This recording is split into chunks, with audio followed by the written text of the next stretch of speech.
Il était 9 heures du soir le 2 août, le plus terrible des mois d'août de l'histoire mondiale.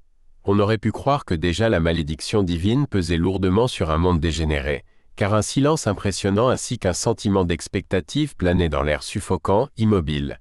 Le soleil était couché, mais vers l'horizon d'ouest, s'étirait une balafre couleur de sang comme une blessure ouverte.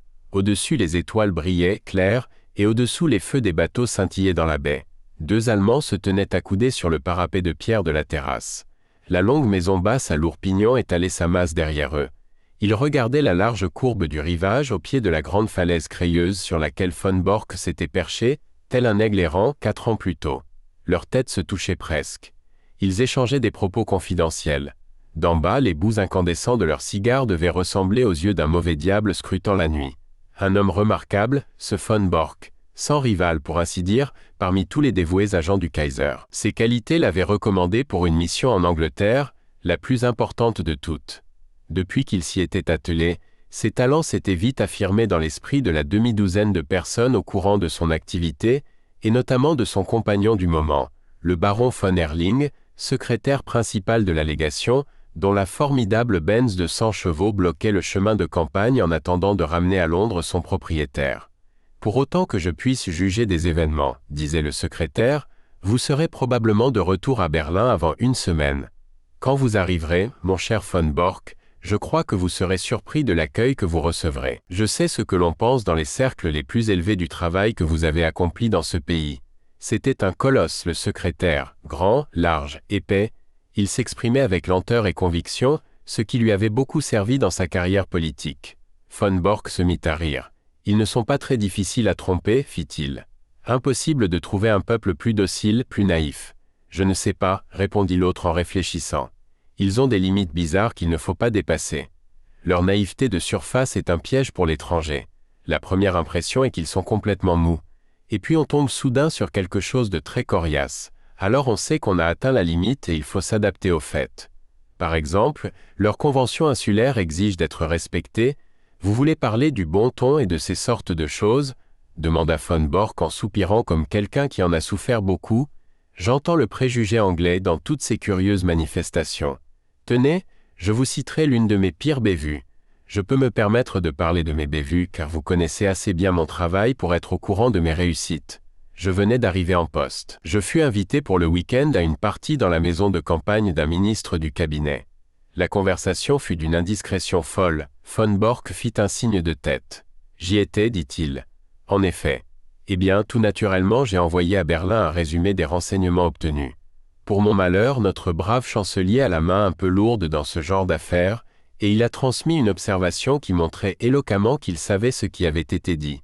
Bien sûr, la piste remontait droit sur moi. Vous n'avez pas idée du mal que cette histoire m'a fait.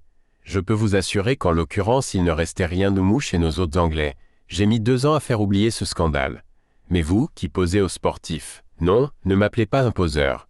Une pose évoque un artifice. Or, je suis tout à fait naturel. Je suis né sportif, j'aime le sport. Votre efficacité s'en trouve accrue. Vous faites de la voile contre eux, vous chassez avec eux, vous jouez au polo, vous êtes leur égal dans n'importe quel sport. Votre attelage à 4 a remporté le Grand Prix. J'ai même entendu dire que vous acceptiez de boxer avec leurs jeunes officiers. Quel est le résultat ? Personne ne vous prend au sérieux. Vous êtes un bon vieux sportif, un type tout à fait bien pour un Allemand qui boit sec, qui fréquente les boîtes de nuit, qui mène une vie de bâton de chaise, que sais-je encore, et cette paisible maison de campagne qui vous appartient est le centre d'où part la moitié du mal qui est fait à l'Angleterre, tout comme son sportif propriétaire est le plus astucieux des agents secrets. C'est génial, mon cher von Bork, génial. Vous me flattez, baron. Mais j'ai certainement le droit de dire que mes 4 années passées dans ce pays n'ont pas été improductives. Je ne vous ai jamais montré mon petit entrepôt. Voudriez-vous entrer un instant ? La porte du bureau ouvrait directement sur la terrasse. Von Bork la poussa et passant le premier, alluma l'électricité. Puis il referma la porte derrière la silhouette massive qui l'avait suivi et tira un épais rideau devant la fenêtre grillagée. Ce n'est que lorsque toutes ces précautions furent prises et vérifiées qu'il tourna vers son invité un visage aquilin bronzé par le soleil. « Quelques papiers ne sont plus ici, dit-il. Quand ma femme et les domestiques sont partis hier pour Flessingue, ils ont emporté les moins importants. Pour les autres, je réclamerai la protection de l'ambassade. Votre nom figure déjà parmi ceux de la suite personnelle de l'ambassadeur. Il ne s'élèvera aucune difficulté pour vous et vos bagages. Tout de même, il est possible que nous ne soyons pas obligés de partir. L'Angleterre peut abandonner la France à son destin. Nous sommes sûrs qu'il n'existe pas entre elles un traité contraignant. Et avec la Belgique, certes, il y a aussi la Belgique. Von Bork hocha la tête. Je ne vois pas comment l'Angleterre ne bougerait pas. Avec la Belgique, elle est liée par un traité formel. Elle ne pourrait jamais se relever d'une telle humiliation. Du moins, aurait-elle la paix pour quelque temps. Mais son honneur, bah, mon cher, nous vivons une époque utilitaire. L'honneur est une conception médiévale. En outre, l'Angleterre n'est pas prête. C'est inconcevable que notre impôt de guerre de 50 millions, dont on aurait pu croire qu'il rendrait notre plan clair comme le jour, aussi clair que si nous l'avions publié à la première page du Times, n'ait pas tiré ces gens-là de leur somnolence. De temps à autre, on entend une question, c'est mon affaire de trouver une réponse. Ici et là encore, on note un peu d'irritation. C'est mon affaire de l'apaiser. Mais je vous donne ma parole qu'en ce qui concerne l'essentiel, réserve de munitions, préparatifs pour faire front à une attaque de sous-marins, organisation pour la fabrication de puissants explosifs, rien n'a été fait.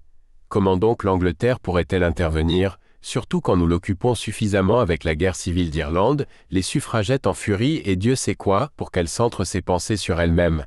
Elle doit penser à son avenir, voyons. Là, c'est autre chose. Je suppose que pour l'avenir nous avons des desseins très précis sur l'Angleterre et que vos renseignements nous seront d'une importance vitale. Avec M. John Bull, c'est pour aujourd'hui ou pour demain. S'il préfère aujourd'hui, nous sommes absolument prêts. Si c'est demain, nous serons encore mieux prêts. À mon avis, ils seraient plus avisés en combattant avec l'appoint d'alliés que privés de leur concours, mais cela les regarde. Cette semaine est la semaine décisive. Vous m'aviez parlé de vos papiers. Dans un angle de la grande pièce à panneaux de chêne, entouré d'une ceinture de livres, un rideau était tiré. Von Bork l'écarta. Un gros coffre-fort cerclé de cuivre apparut. L'Allemand détacha une petite clé de sa chaîne de montre, manipula longuement la serrure, et la lourde porte s'ouvrit. « Regardez, » dit-il en reculant d'un pas. La lumière éclairait l'intérieur du coffre et le secrétaire considéra avec un intérêt extraordinaire les rangées de casiers bourrés qu'il contenait. Chaque casier portait son étiquette. Ses yeux coururent de l'un à l'autre pour lire des titres comme Guet, Défense côtière, Avion, Irlande, Égypte, Fort de Portsmouth, La Manche, Rosyth. Chaque casier était rempli de plans et de papiers. Colossal, murmura le secrétaire. Il posa son cigare pour applaudir doucement des deux mains. Et tout cela en 4 ans, baron. Pas mal, n'est-ce pas, pour le buveur, le noceur, le chasseur, le sportif. Mais le joyau de ma collection va venir, et tout est prêt pour l'accueillir. Il désigna un casier sur lequel était écrit « Transmission de la marine ». Mais vous avez déjà un bon dossier, il me semble, vieux papiers qui ne sont plus à la page. L'amirauté a été alertée, je ne sais comment, et elle a changé tous ses codes. Ça a été un coup dur, baron. Le pire revers de toutes mes campagnes. Mais grâce à mon carnet de chèques et au brave Altamont, le malheur sera réparé cette nuit même. Le baron regarda sa montre et poussa une exclamation gutturale de déception. Réellement, je ne peux pas attendre plus longtemps. Vous pensez bien qu'il y a du remue-ménage en ce moment à Carlton Terrace et que nous devons être tous à nos postes. J'avais espéré rapporter la nouvelle de votre grand coup. Altamont ne vous a pas fixé d'heure, Von Bork lui montra un télégramme. Viendrait sans faute ce soir et apporterait les nouvelles bougies d'allumage, Altamont. Des bougies d'allumage? Vous le voyez. Il joue à l'expert automobile et je possède, moi, un garage. Dans notre code, chaque renseignement qu'il va m'apporter est baptisé du nom de l'un de ces éléments. S'il parle d'un radiateur, il s'agit d'un cuirassé, une pompe à huile est un croiseur, etc. Les bougies d'allumage sont les signaux de la marine. Daté de Portsmouth à midi, dit le secrétaire en examinant le télégramme. À propos, combien lui donnez-vous? 500 livres pour ce travail particulier. Naturellement, il a aussi un salaire. Il est gourmand, ce coquin. Les traîtres sont bien utiles, mais je ne les paie jamais qu'à contre-cœur. Je ne paie jamais Altamont à contre-cœur. C'est un travailleur magnifique. Si je le paye bien, du moins me remet-il de la bonne marchandise pour reprendre son expression. En outre, ce n'est pas un traître. Je vous affirme que les sentiments anti-anglais du plus pur pan-germain de nos Junkers sont ceux d'une colombe au biberon en comparaison de la haine qu'avouait à l'Angleterre cet Irlandais d'Amérique. Oh, c'est un Irlandais d'Amérique? Si vous l'entendiez parler, vous ne pourriez pas douter de son origine. Parfois je le comprends à peine. À croire qu'il a déclaré la guerre autant à l'anglais du roi qu'au roi d'Angleterre. Êtes-vous absolument obligé de partir? Il va arriver d'un instant à l'autre. Non. Je regrette, mais je suis déjà resté trop longtemps. Nous vous attendons pour demain de bonne heure. Quand vous ferez franchir à ce livre des transmissions la petite porte en haut des marches du perron du duc d'York, vous pourrez inscrire un triomphal fin à votre activité en Angleterre. Comment, du toquet? Il désigna une bouteille bien cachetée et couverte de poussière, placée sur un plateau avec 2 verres. Puis-je vous en offrir avant que vous repreniez la route? Non, merci. Mais une orgie se prépare. Altamont est fin connaisseur en vin, et il aime spécialement mon toquet. C'est un personnage susceptible, et je le ménage dans les détails. Croyez-moi, il faut que je le soigne. Ils avaient regagné la terrasse, à l'extrémité de laquelle le chauffeur du baron mit en marche le moteur de la grosse voiture. « Ce sont les lumières de Harwich, je suppose » dit le secrétaire en mettant son imperméable. Comme tout semble calme et pacifique, il se pourrait qu'avant 8 jours il y ait ici d'autres lumières, et que la côte anglaise soit un endroit moins tranquille. Le ciel également pourrait n'être pas tout à fait aussi paisible si nos braves zeppelins tiennent leurs promesses. Tiens, qui vois-je là? Derrière eux, une seule fenêtre était éclairée. À côté de la lampe, devant une table, était assise une vieille femme au visage coloré coiffée d'un bonnet. Elle était penchée sur un tricot et elle s'arrêtait de temps à autre pour caresser un gros chat noir qui se tenait près d'elle sur un escabeau. Martha, la seule domestique que j'ai gardée. Le secrétaire émit un petit rire. Elle pourrait presque personnifier Britannia repliée sur elle-même dans une atmosphère de somnolence confortable. Eh bien, au revoir, von Bork. Sur un geste de la main, il monta dans sa voiture, et les 2 phares projetèrent bientôt leurs cônes dorés dans la nuit. Le secrétaire s'était affalé sur les coussins à l'arrière de la somptueuse limousine, et il avait l'esprit si préoccupé par l'imminence de la tragédie européenne qu'il ne fit pas attention à une petite Ford qu'il croisa dans la rue du village. Von Bork revint lentement vers son bureau. Au passage, il remarqua que sa vieille femme de charge avait éteint sa lampe et était allée se coucher. C'était nouveau pour lui, ce silence et cette obscurité d'une grande maison, car sa famille et une nombreuse domesticité ne l'avaient jamais quitté. Il éprouva néanmoins un soulagement à la pensée qu'ils étaient tous en sécurité et que, exception faite de cette unique vieille femme qui avait traîné dans la cuisine, il restait seul sur les lieux. Il avait beaucoup de choses à détruire dans son bureau. Il commença ce nettoyage par le vide, jusqu'à ce que son visage fin de bel homme fût coloré par la chaleur que dégageaient les papiers qui brûlaient. Alors il prit une valise de cuir et empaqueta méthodiquement le précieux contenu de son coffre-fort. À peine s'était-il mis à l'ouvrage que ses oreilles enregistrèrent le bruit d'une voiture qui approchait. Il ne put réprimer une exclamation de satisfaction, boucla la valise, ferma le coffre avec sa clé et se précipita sur la terrasse. Il arriva juste à temps pour voir les phares d'une petite voiture qui s'arrêtait devant la grille.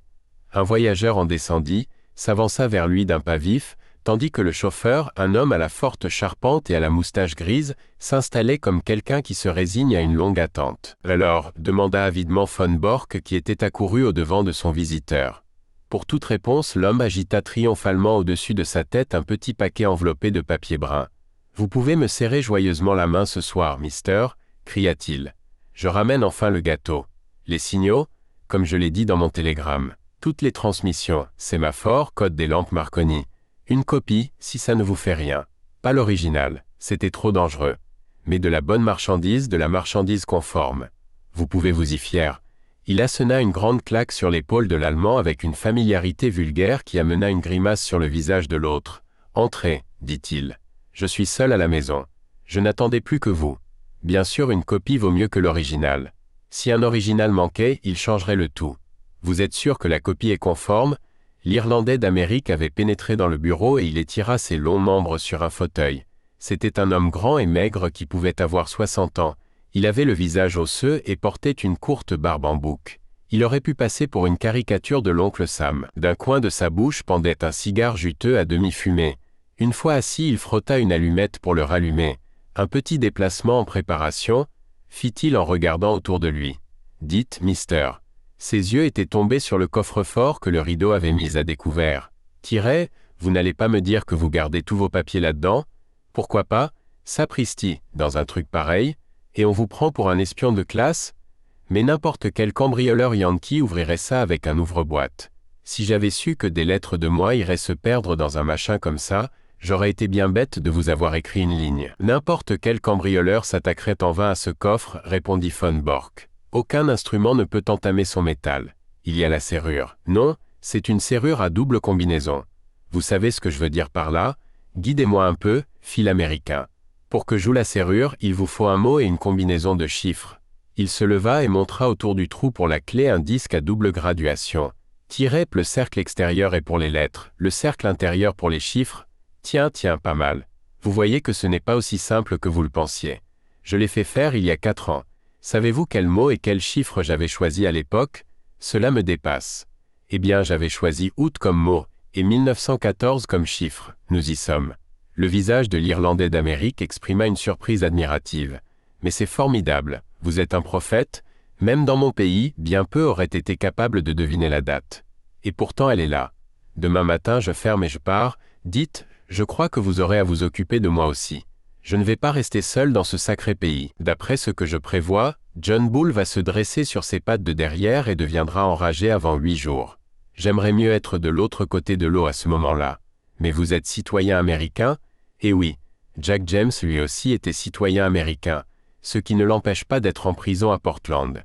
Pas moyen de briser la glace avec un policier anglais en lui disant que vous êtes citoyen américain. C'est la loi anglaise qui commande ici, me répondrait-il. À propos, mister, puisque nous avons parlé de Jack James, il me semble que vous ne faites pas grand-chose pour couvrir vos agents. Que voulez-vous dire? Demanda Von Bork âprement. Quoi, vous êtes leur employeur, oui ou non? C'est à vous de veiller à ce qu'ils ne tombent pas, mais ils tombent et que faites-vous pour les tirer d'affaire, James par exemple? Tout a été de la faute de James.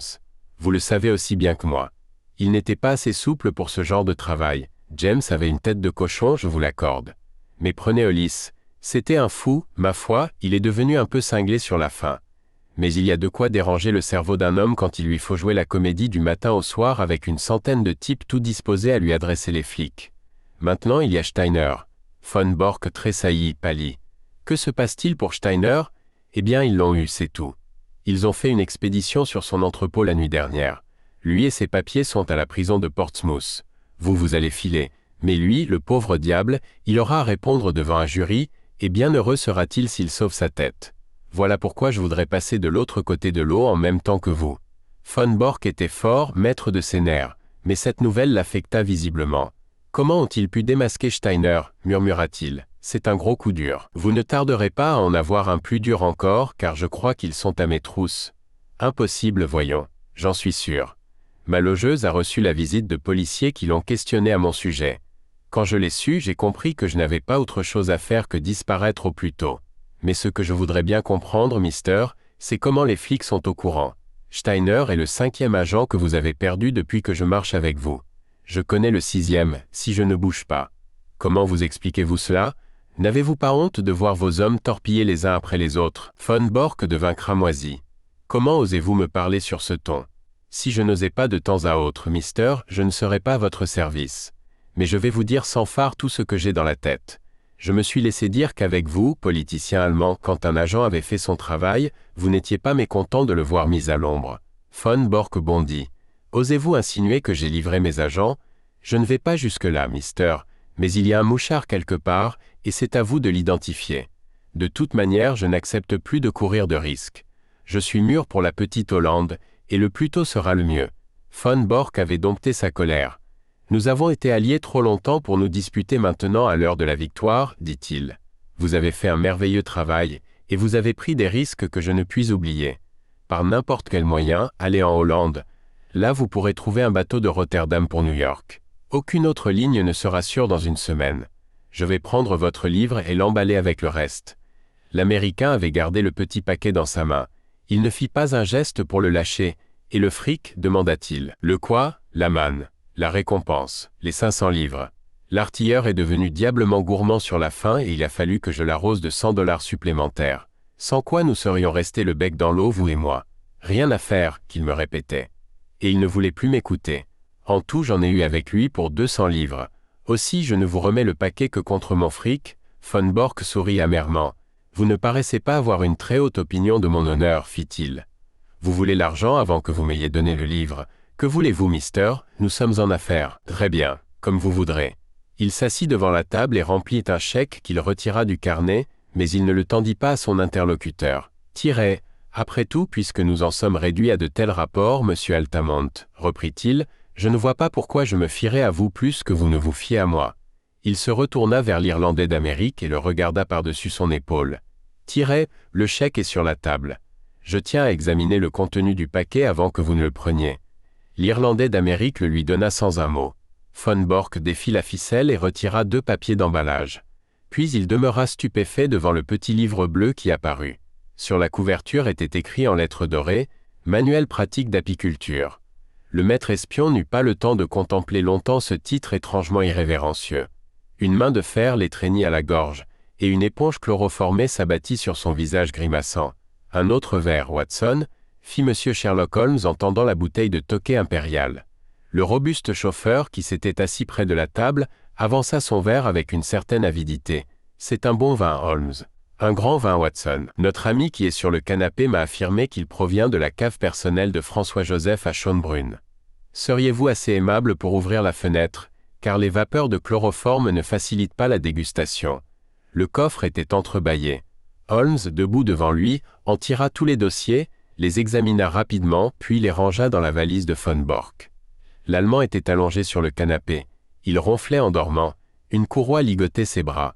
Une autre immobilisait ses jambes. « Nous n'avons pas besoin de nous presser, Watson.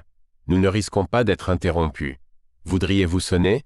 Il n'y a personne d'autre dans la maison excepté la vieille Martha qui a tenu admirablement son rôle.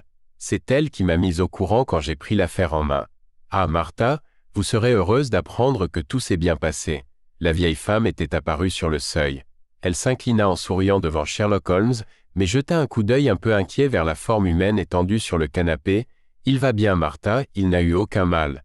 Cela me fait plaisir, monsieur Holmes. D'un certain point de vue, il a été un bon maître. Il voulait que je parte hier avec sa femme pour l'Allemagne, mais cela n'aurait guère convenu à vos plans, n'est-ce pas, monsieur ? Cela ne m'aurait pas du tout plu, Martha. Tant que vous étiez ici, j'étais tranquille. Nous avons attendu votre signal ce soir. Le secrétaire était là, monsieur ? Oui. Sa voiture nous a croisés. Je croyais qu'il ne partirait jamais. Je savais que vous auriez été contrarié, monsieur, si vous l'aviez trouvé ici. Plutôt contrarié, en effet. Bref, nous avons attendu une bonne demi-heure avant de voir votre lampe s'éteindre et de savoir que la voie était libre. Vous pourrez venir me voir demain à Londres, Martha, au Claridge's Hotel. Très bien, monsieur. Je suppose que vous avez tout préparé pour votre départ ? Oui, monsieur. Il a mis 7 lettres à la poste aujourd'hui. Comme d'habitude, j'ai noté les adresses. Parfait, Martha. Je verrai cela demain. Bonne nuit. Ces papiers, poursuivit-il quand la vieille femme fut sortie, ne sont pas bien importants car bien sûr, les renseignements qu'ils contenaient sont parvenus depuis longtemps au gouvernement allemand. Ce sont des documents originaux qui pouvaient difficilement être exportés. Sont-ils donc inutiles ? Je n'irai pas jusque-là, mon cher Watson. Ils montreront quand même à nos gens ce qui est connu des Allemands et ce qui ne l'est pas. Je puis dire qu'un bon nombre de ces papiers sont arrivés ici par mon intermédiaire, donc, qu'ils sont autant de faux renseignements pour l'ennemi. Mes vieux jours s'éclaireraient d'une lueur de gaieté si je pouvais voir un croiseur allemand remonter la Solan en se fiant au plan de mine que j'ai fourni. Mais vous, Watson. Il interrompit son travail et prit son vieil ami par les épaules.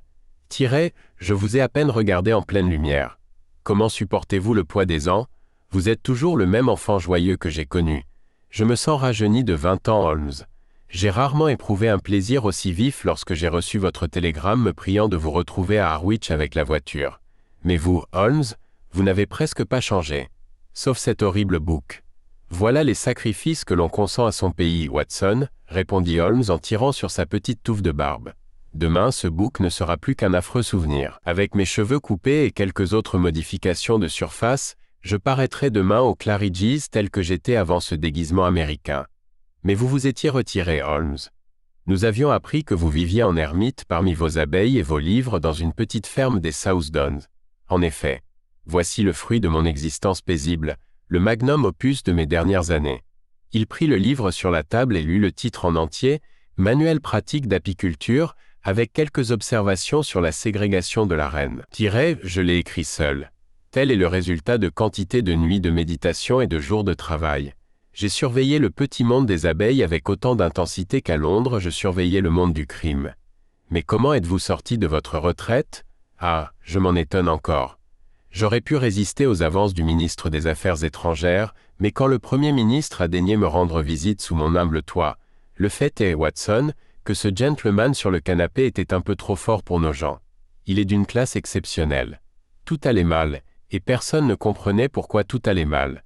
Des agents étaient soupçonnés, d'autres arrêtés, mais il était évident que derrière eux se tenait une force puissante et mystérieuse. Il devenait urgent de la démasquer. On a exercé sur moi certaines pressions pour que je m'occupe de l'affaire. Cela m'a coûté 2 années d'efforts, Watson, mais elles n'ont pas été tout à fait dépourvues d'amusement. J'ai commencé par un pèlerinage à Chicago, je me suis enrôlé dans une société secrète irlandaise à Buffalo. J'ai causé de sérieux ennuis à la police de Skibbereen, ce qui m'a valu d'être remarqué par un agent de Von Bork qui m'a recommandé à son patron comme un homme valable. Depuis lors, j'ai été honoré de sa confiance, et cela lui a valu de voir déjouer la plupart de ses plans et ses meilleurs agents en prison. Je veillais, Watson, et j'attendais le moment où le fruit serait mûr. Eh bien, monsieur, j'espère que vous ne vous sentez pas trop mal. Cette dernière phrase s'adressait à Von Bork qui, après force bâillements et clignotements, avait écouté Holmes. Il déversa un furieux torrent d'injures en allemand. La rage déformait ses traits. Pendant que son prisonnier jurait et sacrait, Holmes reprit l'investigation des documents qu'il avait commencés. Bien que peu musical, l'allemand est la plus expressive de toutes les langues, remarqua-t-il quand Von Bork, à bout de souffle, se fut tu. Ah, ajouta-t-il en regardant de près un dessin. Voici quelque chose qui devrait permettre la capture d'un autre oiseau. Je n'aurais pas cru que le commissaire de la marine était un tel coquin, et pourtant il y avait longtemps que je le surveillais. Mr. Von Bork, vous allez avoir à répondre de beaucoup de méfaits. Le prisonnier s'était redressé non sans difficulté sur le canapé, et il considérait son vainqueur avec un mélange de stupéfaction et de haine. « Je vous revaudrai cela, Altamont, » dit-il en parlant avec une lenteur résolue. « Quand même j'y consacrerai toute ma vie, je vous revaudrai cela. » La bonne vieille chanson, fit Holmes. Combien de fois l'ai-je entendu jadis, c'était le leitmotiv préféré de feu le regretté professeur Moriarty. Le colonel Sébastien Morand l'a également répété. Et pourtant je suis encore en vie et je m'occupe d'apiculture dans les South Downs. Soyez maudit, double traître, cria l'Allemand en essayant de se libérer de ses liens tout en lançant à Holmes des regards assassins. Non, je ne suis pas aussi mauvais que cela, fit Holmes en souriant. Comme vous avez pu le deviner, M. Altamont de Chicago n'a jamais existé. Je me suis servi de ce nom. N'en parlons plus. Qui êtes-vous donc? Qui je suis? Oh, c'est vraiment sans importance. Mais puisque vous semblez être intéressé à le savoir, je vous confierai que ceci n'est pas ma première rencontre avec des membres de votre famille. J'ai fait un certain nombre d'affaires en Allemagne autrefois, et mon nom vous est sans doute familier. Je voudrais bien le connaître. C'est moi qui ai fait aboutir la séparation entre Irène Adler et le défunt roi de quand votre cousin Heinrich m'a été envoyé par l'empereur. C'est encore moi qui ai épargné au comte von Henn zu Grafenstein, qui était le frère aîné de votre mère, d'être assassiné par le nihiliste Klopman. C'est moi qui, Von Bork se mit sur son séant. Cet homme-là est unique au monde. Exactement, dit Holmes en s'inclinant. Von Bork gémit et retomba sur le canapé. Mais la majeure partie de mes renseignements me venait à travers vous, s'exclama-t-il. Que valait-il? Ah, qu'ai-je fait? Je suis anéanti pour toujours? Mes informations étaient évidemment sujettes à caution, dit Holmes. Elles méritent quelques vérifications et vous disposez de peu de temps. Votre amiral découvrira peut-être que les nouveaux canons sont plus gros et les croiseurs plus rapides qu'il ne l'escompte. De désespoir, Von Bork s'étreignit la gorge. D'autres détails se dévoileront en leur temps. Mais vous possédez une qualité très rare pour un Allemand, monsieur Von Bork. Vous êtes sportif, et vous ne me garderez pas rancune quand vous comprendrez que vous, qui avez abusé tant de monde, avez été abusé à votre tour. Après tout, vous avez fait de votre mieux pour votre pays, j'ai fait de mon mieux pour le mien.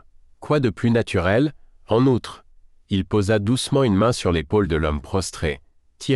Cela vaut mieux qu'être terrassé par un adversaire plus ignoble. Les papiers sont maintenant dans la valise, Watson. Si vous vouliez m'aider pour emmener notre prisonnier, je crois que nous pourrions nous diriger immédiatement sur Londres. Il ne leur fut pas facile de faire bouger Von Bork, car il était fort et prêt à tout.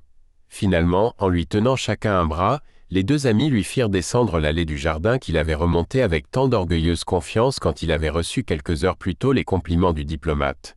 Après une courte lutte, il fut hissé, pieds et poings liés, sur le siège arrière de la petite voiture avec sa précieuse valise à côté de lui. « J'espère que vous êtes aussi confortablement installé que le permettent les circonstances, » dit Holmes quand tout fut prêt pour le départ. « Prendrai-je la liberté d'allumer un cigare et de le placer dans votre bouche ?» Mais toutes ces amabilités se heurtèrent à la colère de l'Allemand. « Je suppose que vous avez réfléchi à ceci, monsieur Sherlock Holmes. Si votre gouvernement couvre vos agissements, c'est un acte de guerre. Que voulez-vous dire avec mes agissements et le gouvernement? Vous êtes un particulier. Vous n'avez aucun mandat pour m'arrêter. Tout dans votre procédé est absolument illégal et insultant. »« Absolument, répondit Holmes. Kidnapper un sujet allemand, et lui dérober ses papiers personnels, bien. Je vois que vous réalisez votre situation, vous et votre complice. Si j'appelais à l'aide en traversant le village, mon cher monsieur, si vous faisiez quelque chose d'aussi stupide, vous augmenteriez probablement le nombre des enseignes de nos auberges de village en nous fournissant un nouveau point d'histoire locale. Au Prussien pendu. L'Anglais est patient mais à présent, il s'est mis un tout petit peu en colère, et il vaudrait mieux ne pas le pousser trop loin. Non, monsieur von Bork, vous nous accompagnerez tranquillement et délicatement à Scotland Yard, d'où vous pourrez appeler votre ami le baron von Erling afin d'examiner avec lui si vous ne pourriez pas quand même occuper la place qui vous a été réservée dans la suite personnelle de l'ambassadeur. Quant à vous, Watson, Londres n'est pas trop loin pour votre vieille voiture. Venez avec moi un instant sur la terrasse, car c'est peut-être le dernier entretien paisible que nous aurons ensemble. Pendant quelques minutes, les deux amis bavardèrent tranquillement à cœur ouvert. Leur prisonnier se débattait en vain pour se libérer de ses liens. Quand ils regagnèrent la voiture, Holmes se retourna pour contempler la mer éclairée par la lune et hocha pensivement la tête. « Le vent d'Est se lève, Watson. »« Je ne crois pas, Holmes. Il fait très chaud. Cher vieux Watson, vous êtes le seul point fixe d'une époque changeante. Un vent d'Est se lève néanmoins. Un vent comme il n'en a jamais soufflé sur l'Angleterre. Il sera froid et aigre, Watson. Bon nombre d'entre nous n'assisteront pas à son accalmie. Mais c'est toutefois le vent de Dieu. Et une nation plus pure, meilleure, plus forte surgira à la lumière du soleil quand la tempête aura passé. Mettez en marche, Watson, il est temps de partir. J'ai un chèque de 500 livres dans ma poche. Je voudrais le toucher le plus tôt possible, car le tireur serait tout à fait capable de faire opposition si on lui en laissait la possibilité.